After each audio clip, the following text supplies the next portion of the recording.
Someone says buy this device because this device have LCD display, and wait, someone says no, buy this device because this device had got AMOLED display. But what actually these things convey to us? So to understand about them, let's get started.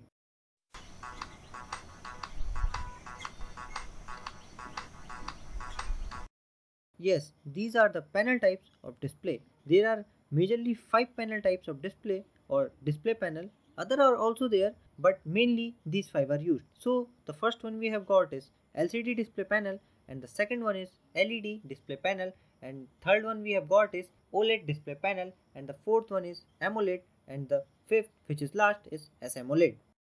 Before jumping into these terms, we have to know about two terms related to this topic, which are polarizer and polarization. Firstly, polarization. In this, we will get to another terms which are polarized light and unpolarized light.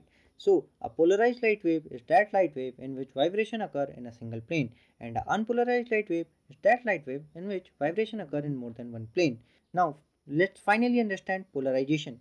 Polarization is a process of transforming unpolarized light wave into polarized light wave. So the next one is polarizer. Polarizer is type of optical filter which lets light wave of specific polarization passing through it while blocking light waves of other polarization. In simple words, it allows light wave to move in particular direction while cancelling other light waves which are in different direction. Now the first display panel type we have got is liquid crystal display or LCD. It is a type of display panel that uses liquid crystals technology along with polarizers and a cold cathode fluorescent lamp as backlight to provide lighting. These liquid crystals do not emit light directly. Instead of it, they use a backlight or reflector to illuminate the screen and produce image in color or monochrome. Now, on basis of technology used, LCD panel can also be primarily of two types. The first is TFT LCD, which is thin film transistor LCD, and the second is IPS LCD, which is in plane switching LCD. Well, other types are also there like twisted nematic and vertical alignment and advanced fringe field switching. Let's leave this for another day's discussion. So, the next display panel is light emitting diode or simply LED. A LED display panel also uses liquid crystal technology, but instead of cold cathode fluorescent lamps as backlighting, LED display panel use an array of small light emitting diodes or LEDs as backlighting to illuminate the screen. So the next display panel is organic light emitting diode or simply OLED.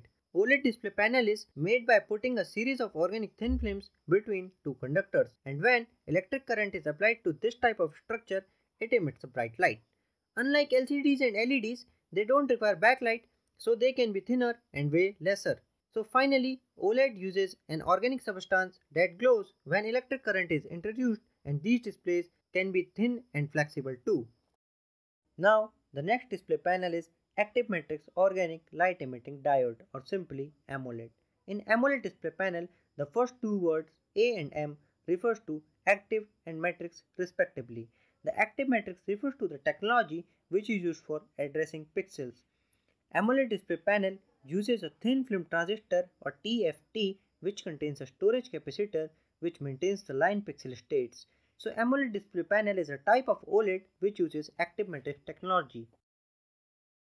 Now the last display type we have got is superactive matrix organic light emitting diode or simply S-AMOLED. S-AMOLED is an AMOLED display which has an integrated touch function. So instead of having a layer which recognizes touches on top of screen, that layer is embedded directly into screen. S-AMOLED is a marketing term that is used by Samsung which refers to a display technology. Now you may be thinking, what is the difference between S-AMOLED and AMOLED? So the term super make it distinguishable from its older version. AMOLED and S-AMOLED are not only similar by name but also similar in function. The difference between them is the integrated touch function technology which S-AMOLED have and AMOLED not.